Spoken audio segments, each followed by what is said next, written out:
favored here, and I feel like when it comes to like skill differences between PR players, I feel like the biggest example of that is SA. Like the skill increase is so exponential with these players. It is literally insane. I mean, we saw that just now with a seed 15 going up against seed 1. Like seed 15 is not bad, Dara. Yeah, no, not bad at all. It's definitely like one way of putting it. But we are going to be getting into the swing of things. Game 1, Yu's going up against Yukki. Yu's just running up, punching Yukki in the face, and picking up a lance for all of his troubles too. Just opening off aggressively. So far, not too much happening. They're both off stage though, which will have opportunities to get something big. Now back on, getting a lot of back and forth hits.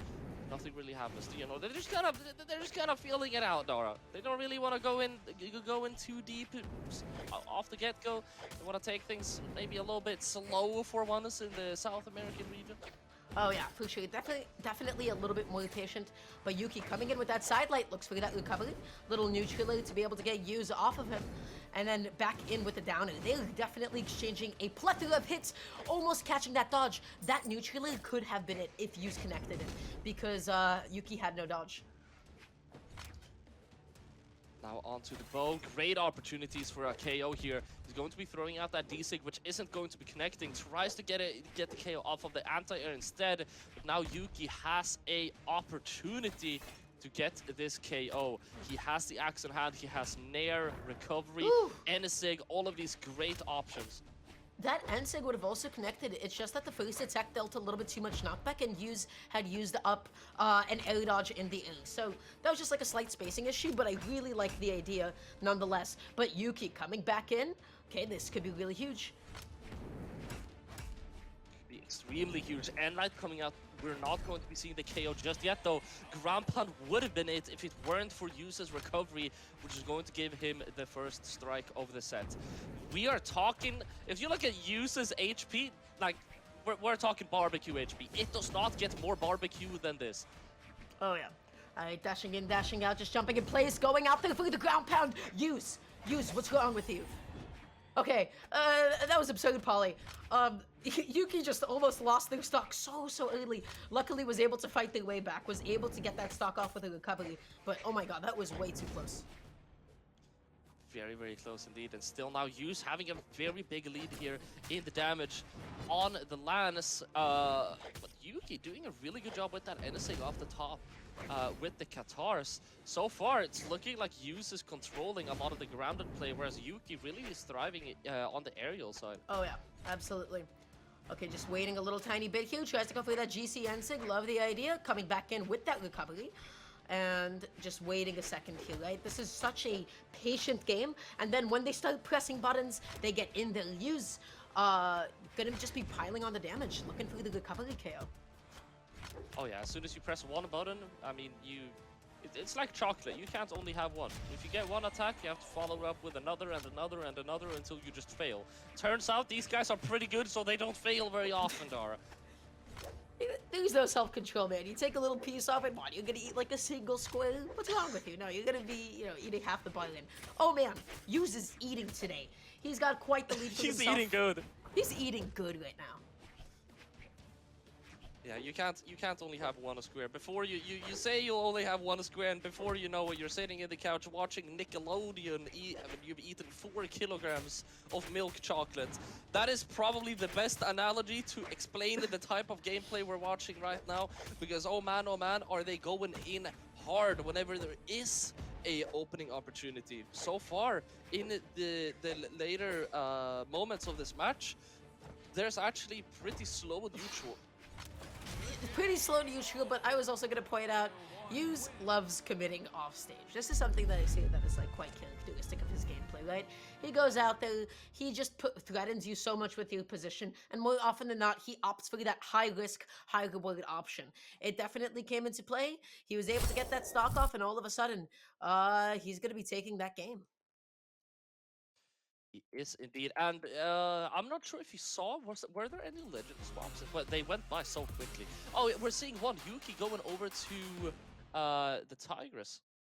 Yeah, interesting. So, gonna be going with the Asuri and use just sticking with the Vector, which honestly not a bad idea at all. That juggles the damage output. Everything just looks super solid, especially a lot of the edge guarding. So, yeah, let's see if this switch up could, help Yuki out at all. We are indeed going to see if it's going to be helping out at all. Sticking to the Katars, of course, which were working out super well on that Ragnar. And I also feel like this is a really good option for Yuki, because he really wasn't on that axe, like, pretty much at all. Oh, yeah, no, absolutely. But we'll just have to see if Axe is going to be, like, I don't know. You're right, it didn't do a lot of damage, it didn't have, like, a lot of presence throughout the stage, but Use, I love the way these weapon tosses are just extending some of these follow-ups. Dash jumping in, getting that side air off, and Use wants those edge guards. Use wants to go out there, wants to be able to get a stage spike. That recovery puts Yuki in a nasty position. That recovery doesn't do it quite yet, but still picking up the bow, looking for something here, and Yuki lands, but is it even worth it? You've taken this much damage at that point. Sideline trying to follow it up with some offstage shenanigans. It's going to be the recovery into the bounce to find the KO, and now Use sitting very comfortably at 3 stocks over, not 3 stocks over Yuki, but 3 stocks right now. Oh yeah. And Jesus Christ, oh my god, oh! It was worth it. There's no way! It was worth it, but how did he know? How did he know? Oh man. Cue the does he know images. But Use coming back in with the down air. All of a sudden you have a massive lead, man. If I'm Use, I'm chilling, I'm hanging out. If I'm Yuki, I'm a little bit stressed out. I gotta figure out something, and I gotta figure out something quick. Because Use's aggression, Use does not give you any time to think. He is just up in your face. He definitely does not give you any time to think whatsoever. Which, is kind of funny, because that's kind of like one of the things you expect out of a weapon like Katars. But Oh, yeah. Use really showing like no fear, just running straight into it. I mean, that time it didn't really work out, but let him cook, man. It works out most of the time, so it's all good. Oh yeah, absolutely. Every other time he got a stock off at one time, he got punished. He got his own stock lost, so honestly a worthwhile trade in my opinion. But just keeping Yuki in the corner, finally able to land, get a couple of neutralites in, and pick up a weapon to boot as well. Yuki has slowed down the game a little bit, started to move around Use, but now you're off stage against Use. This could be it. Oh my god. DC coming out, and that is actually going to be the KO off the far right side. Jesus Christ, I did not think that was going to be KOing. Yeah, no, not at all. Especially like all the way from the left side. I was like, oh man, they really pulled like a bit of a sneaky one on us. But yeah, no, excellent stuff. Just able to go up 2-0 in games. Sliding off with like D-Sigs like that like cover both sides, makes it so rough for so many different recoveries, man. Especially if you have like a charging up hitbox, because there's like so many favorable angles. Either you get like the left side of it that sends you out to the blast zone, you either get stage spiked, or we never really get to see that angle too often to just get sent to the other side, and it's still KO'd. Oh yeah. Going into match point now for Use. Yuki has a very long way to go to be able to reclaim his name here, needing to win 3 games in a row. Is it possible, Dar? It ain't looking so good. It's definitely possible. Anything is possible, baby, but Use is just so aggressive. Use is always getting these edge guards off, and I gotta say, Yuki's just struggling to get a lot of damage in. Oh my god. That's like, oh my god.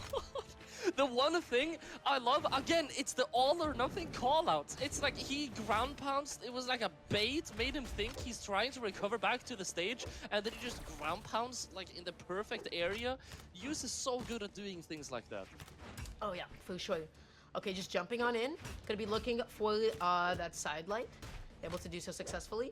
But Use again, just setting up a lot of these advantageous positions. But what a punish. No! What is that angle? He's going down. That's so unfortunate. But that angle, man, that angle into the ground pound to the point where he recognized that that angle was even going to happen. Because why else would he use the ground pound there? Yeah. I don't know, man. He just sees. He sees something that we do not. Every single time that he's gone through something like that, he has always just somehow come out on top, and that's just like the use difference. It Oh is my. definitely the use difference. DC coming out. It is going to be hitting. Beautiful nair used by Yukki, though, getting a lot of damage here, actually. You know, these offstage battles are like brutal because there's always a risk. There's like a 30-40% chance at this point, maybe even like 50, that somebody's stock is gone. Really good coverage with the D-Sig, luckily. They're offstage so much. They're oh, yeah. offstage like all the time. Definitely unusual, atypical, but probably not for these two players, right? Now with Axe on hand, looking for that end sig, but Yu's actually going to be missing the whiff punish. Sig coming out, equalizing the stock scare, but he is really, really damaged. He does have the weapon advantage, and it is going to be a pair of Katars, which of course are great for reversing a situation like this, but Yuz is looking confident. He is literally, I was gonna say he's going for the unarmed finisher, but he is gonna pick up that lance. Yukki has the offstage encounter now. It's looking very, very possible, but he is literally one mistake away from getting knocked out here. There could have been it. Actually, that is going to be it. And there it is. The GC taunt. That was cute. I was like, yeah, man, you know, you got it. You mentioned it. He just needs one mistake. One mistake is all that it takes. And Yukki got a little bit too aggressive, right? Leaned in a little bit too much into the punish, whiffed his own button. And then Yuz was just able to take full advantage of that as he gave up space, as he put himself into such a vulnerable position. We have 2 consecutive 3-0s. Polly. They are just tearing through the bracket. Kinda and Yuz have places to be, and that is to stay in winner's side. Yeah, 100%. So far, it's been it's been a powerhouse. We have literally been watching the powerhouse of SA.